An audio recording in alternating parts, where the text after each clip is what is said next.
Welcome to 1,000 Books Before Kindergarten Storytime. I'm Lisa Springer, Children's Librarian at the Kate Waller Barrett branch of the Alexandria Library, and this is my friend Ally Gator, and today we're celebrating a neighbor's birthday, President George Washington. He went to church right down the street from the library where we're sitting right now, and his house, Mount Vernon, is just a few minutes away from Alexandria, at least if you're driving in a car. So today, a silly story about Mount Vernon and George Washington, and a song that he may very well have sung. Are you ready for all that? I'm ready too. So's Ally. Happy birthday, George Washington. People think of George Washington as General George Washington or President George Washington, but he was happiest being Farmer George at his home just south of Alexandria called Mount Vernon. This is a silly story set at Mount Vernon, and it's called George Washington's Cows.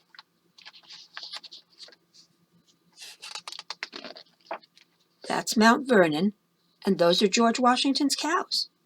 I wonder where they're going. It looks like they're heading for the house. George Washington's Cows by David Small. They are. They're going inside. George Washington's cows were kept upstairs and given their own special room. They never were seen by the light of day, no matter for what or by whom. They had to be dressed in lavender gowns and bedded on cushions of silk.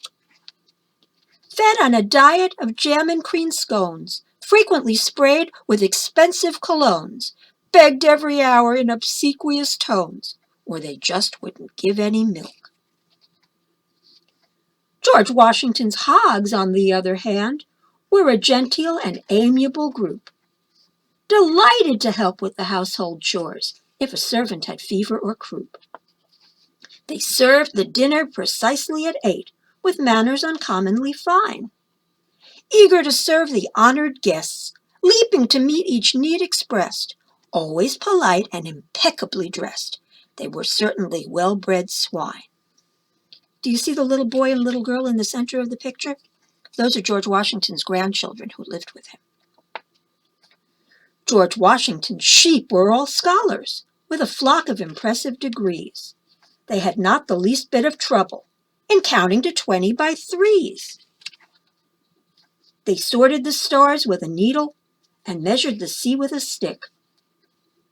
Then, raising their hooves in triumph, they cried, "We say with a certain amount of pride, if the oceans were stood up on their side, you would see that they're deep but not thick." With head in hand, George Washington sighed and shed a few tears in his tea.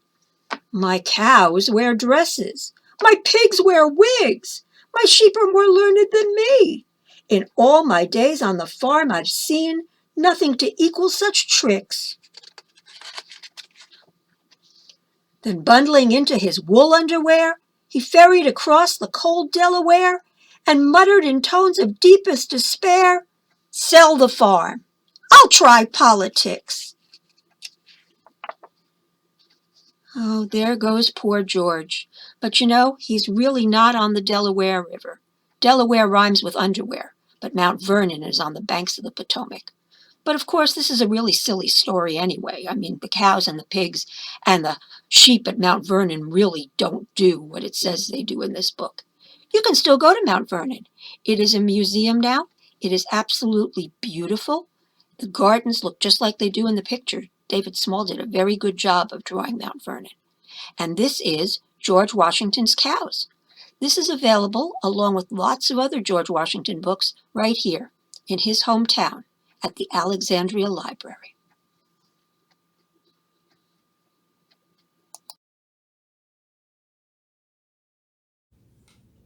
George and Martha Washington lived at Mount Vernon, but they would have spent a lot of time here in the city of Alexandria.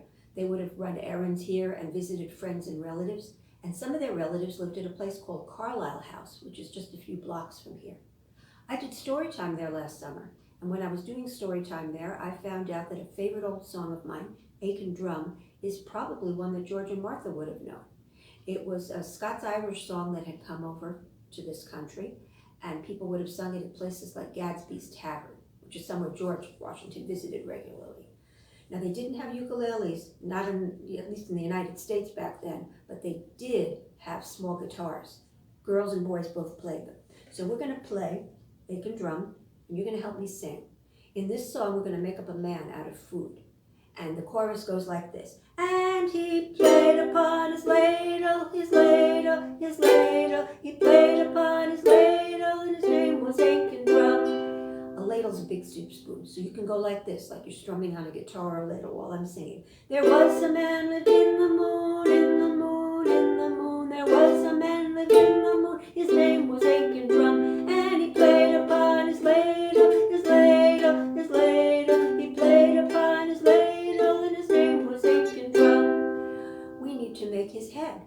What do we make his head out of? We're going to use mostly fruits and vegetables today. How about a great big pumpkin head? They had a lot of pumpkins in colonial times. They kept very well in the winter, so everybody ate pumpkin all winter long.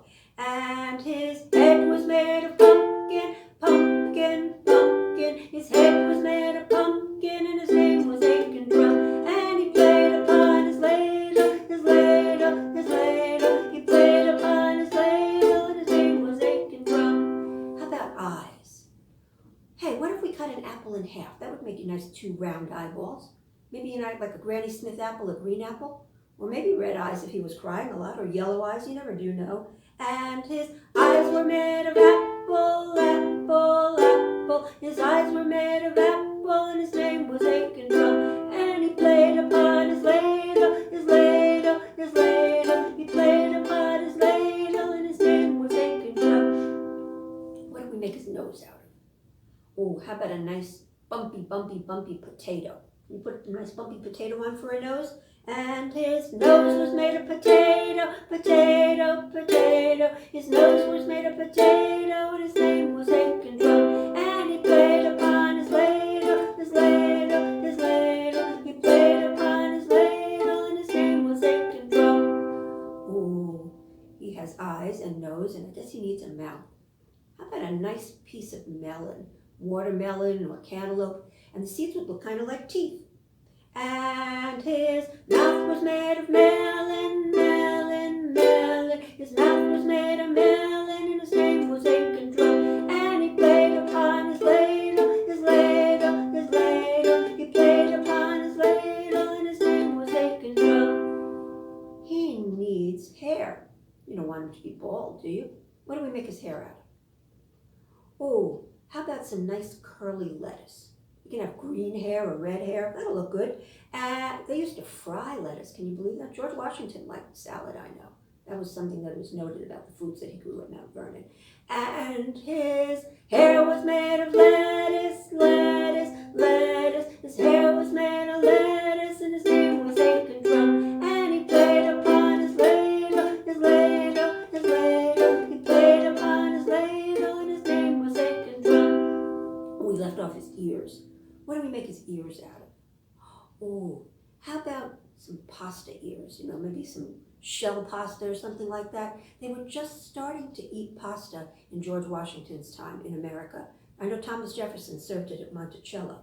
And his ears were made of pasta, pasta, pasta. His ears were made of pasta, and his name was Aiken Drum. And he played upon his ladle, his ladle, his ladle. He played upon his ladle, and his name was Aiken Drum. You know what? I did his face. Later on, why don't you draw a picture and put in a body and arms and legs? What are you going to make him out of? All kinds of things. It doesn't even have to be vegetables, you know. Let's sing the chorus one more time. There was a man lived in the moon, in the moon, in the moon. There was a man lived in the moon, and his name was Aiken Drum. And he played upon his ladle, his ladle, his ladle. He played upon his ladle, and his name was Aiken Drum. Nicely sung. Did you like that song, Ally? What? Oh, it made Ally hungry. Yeah, I think I'm hungry too. Maybe we'll go and bake a birthday cake for George Washington. Would you like to do that? Thank you so much for helping us celebrate George Washington's birthday today. We hope we'll be seeing you back here on YouTube next week. And even better, we hope we'll see you at the library. We love you. Bye.